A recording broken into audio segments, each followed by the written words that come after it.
Parang tumbon ano, pinakabarang track size. Nasa mga electric pa na sa kaya pantaro na. Ilaw. May na po sa Balay Solar. May lang po burn up niya na gabi. Tinda niya. Hindi na ako. Kaya pag burn up sa balay, kaya asang kahanap sa puspuro kahanap sa burn up.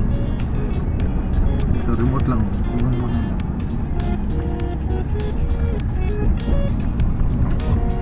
Ikaw asa nagsimbre niya sa Ano pa yun, may sabay pa yun ano, 13 month. wala pa. Kay November pag ang batog sa kuwan.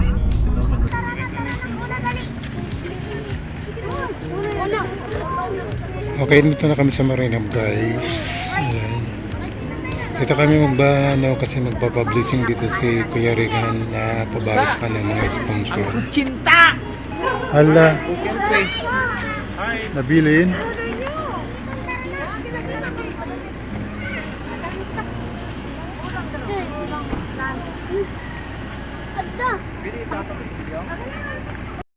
Kalangga, tunay na maaasahan.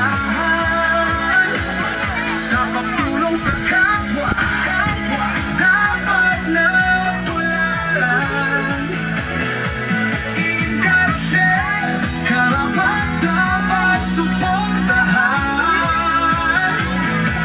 Bukas ang mga paan sa mga nangangailangan.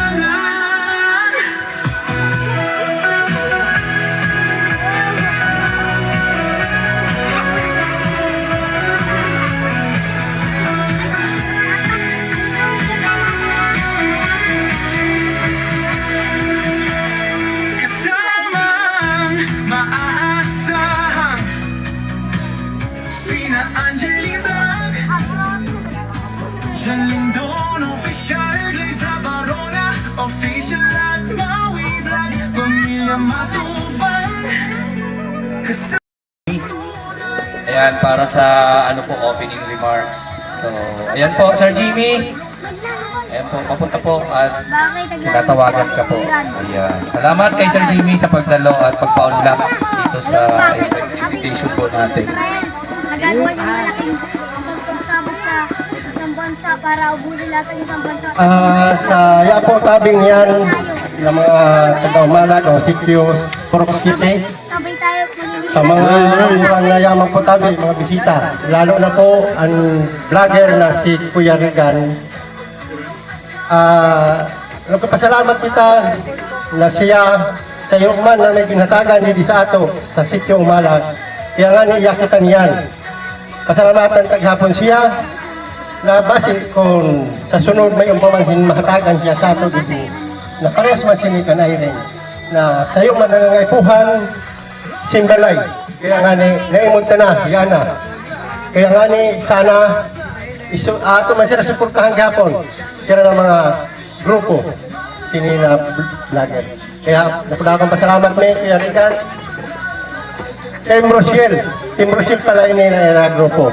Kaya nga ni ato sila suportahan base pa kung sino pa man ang dapat matagaan ni raw madanunan dito sa ato sitio Malag. Kaya nga ni yun lang po, salamat Kuya Regan. Komportable sa ating tiro. Ayan, thank you po kay Sir.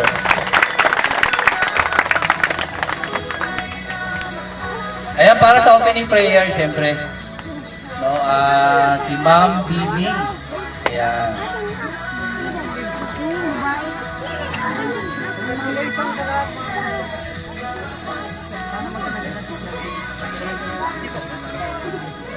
Let us pray po kita. Dakilang Diyos Ama, Lord, salamat sa iyong kadakilaan, sa magandang panahon na ibinigay mo sa amin sa hapong ito. Salamat po, Lord. At narito po kami sa tahanan sa aming kapatid na si Irene, na siya po ay nagpapablessing sa kanyang bahay na katatapos lang. At ikaw po, Lord, ang maghahari sa pamamahay na ito, lalo na po ang sa kanyang mga pamilya, ang kanyang asawa at ang kanyang mga anak, na ikaw po ang magpapala sa kanila, Lord. Bigyan mo rin sila, Lord, ng kalakasan, kalusugan, at ilayo mo po sila sa anumang uri na kapahamakan, lalo na po sa sakit at karamdaman. Patuloy mo po sila, Lord, na ilayo sa kapahamakan.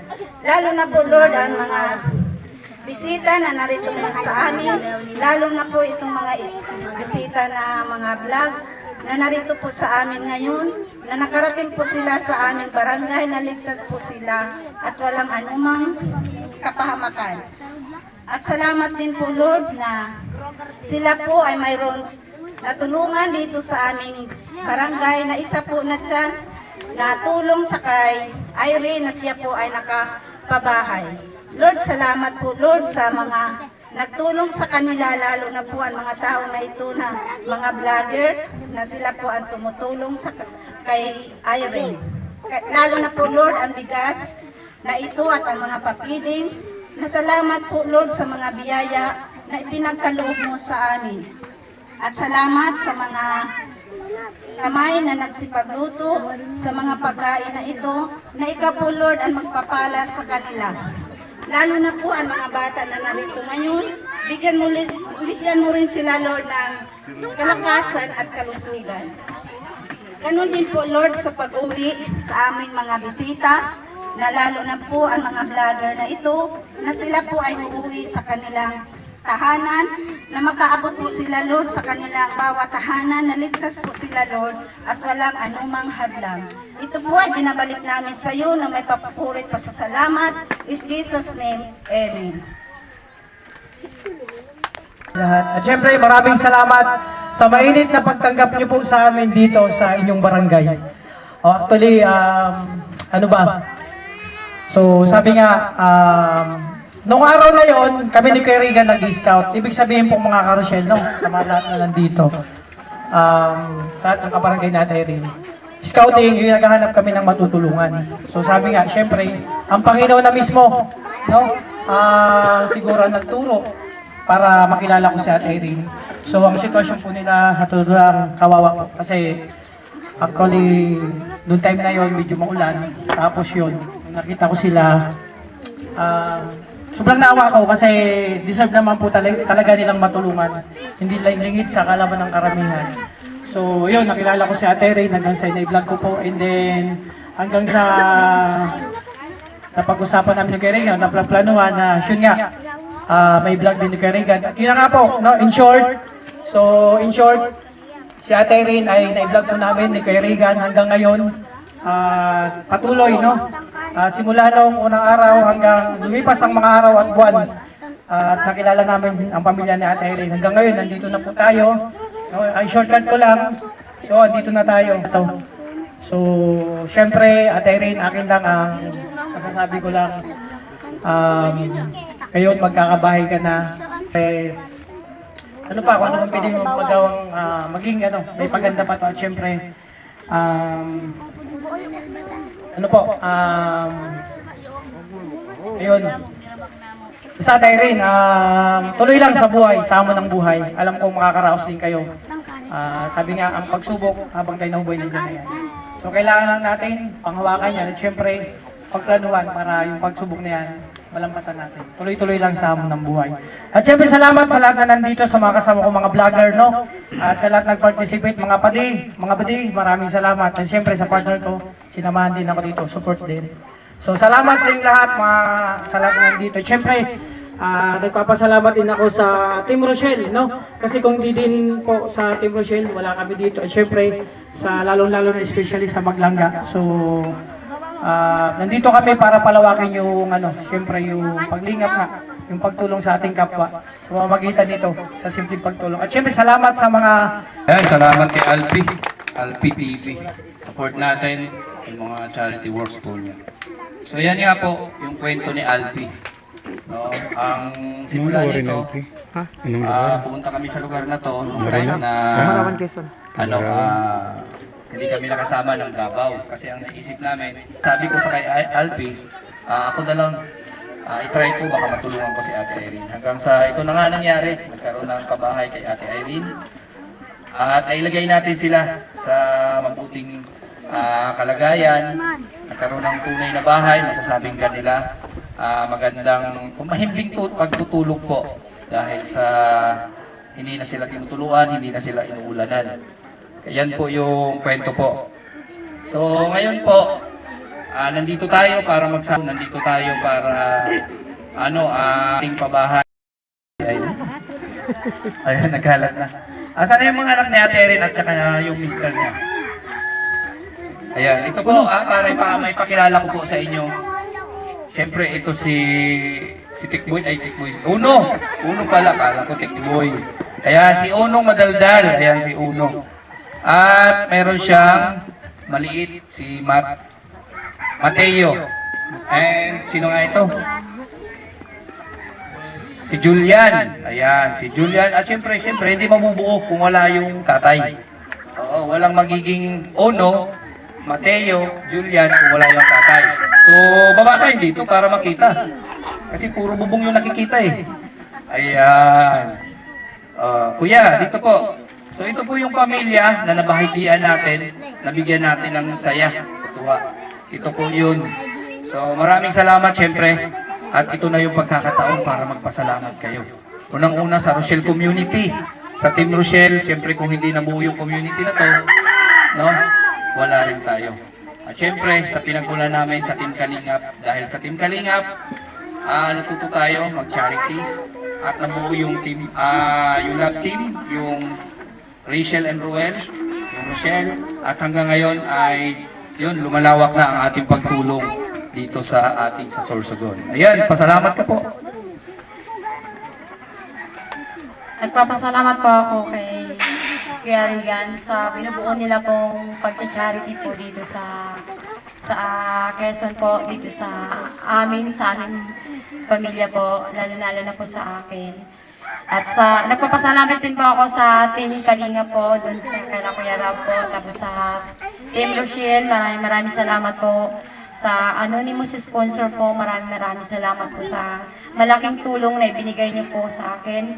Ang blessing po na ibinigay niyo po sa amin, sa mga pamilya ko po. Maraming salamat po. Kay Kuya Regan, lalo na po kay Kuya Regan at Kuya Alfie po. At sa family po ni Kuya Alfie. Dito din po sa mga kasama ni Kuya Regan po na mga tumulong po na mapaayos at mapaganda po yung bahay na titira namin ngayon po. Maraming salamat po sa blessing na ibinigay niyo po. Team Rochelle, Kalingap, maraming salamat po. Sa anonymous sponsor po, maraming salamat po sa mabuting puso na ibinahagi mo po sa amin. Yung blessing po na isinare niyo po sa amin. Maraming salamat po at sana ingatan po kayo ni God lalo at palakasin pa po kayo lalo. Kay Kuya Regan po, sana lagi po kayong ingatan ni God at ilayo sa kapahamakan at bigyan pa po ng kalakasan at bigyan ng marami pang mga viewers at marami pa po kayong matutulungan po dito sa Kabigulan po. Maraming salamat po sa binubuo nyo pong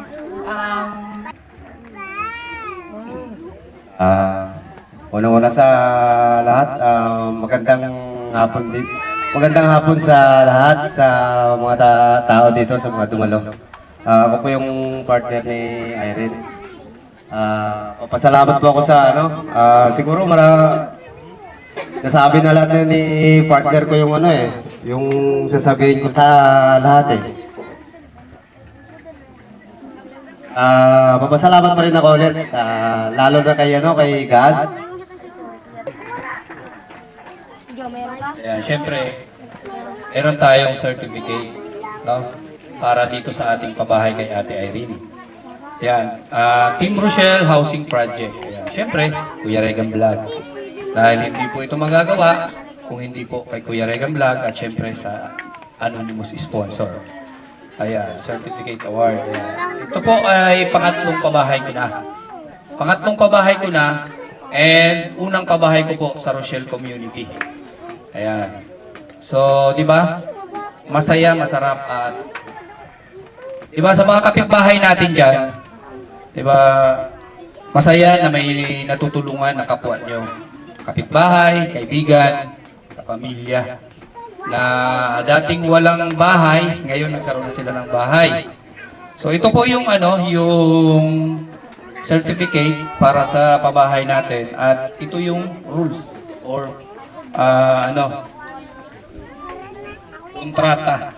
Yan, ito yan please take care of this house and keep it clean. So, ibig sabihin, ingatan nyo at panatilihin yung malinis yung bahay, Ate Irene. Tapos, ayan, no fawning or stealing. Hindi pwedeng ibenta, hindi pwedeng isanla. So, mga kababayan, sa mga kalugar natin dito, saksi kayo, no? Hindi pwedeng ibenta, hindi pwedeng isanla. Titirahan nyo lang. And sa pag nalaman namin na sinanla or ibinenta, babawiin namin ito at ibibigay namin sa karapat-dapat. Ito ay dugot pawis po ng ating sponsor at syempre, pinaghirapan din namin.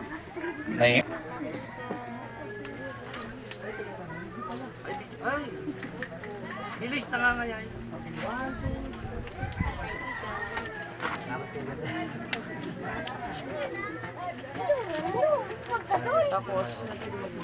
Ayan, syempre, sige, si Pati Jeff. Ayan. Lalo kang lalo kang dikit-dikit ng dikit sa akin eh. Nag-ano na talaga ako sa iyo.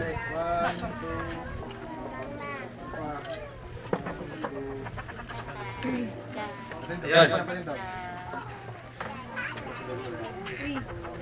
So, syempre, hindi pa natatapos ito doon. Kaya, oops, isa pa. Syempre, wala pong palakpakan dyan. Ay, grabe. Oh, ayan, syempre, hindi natatapos doon at meron tayong papiling at pabigat po sa kalugar ni Ate Irene. Syempre, Klitschko got up and continued the fight, but Peter pressed on, managing to knock Klitschko down again.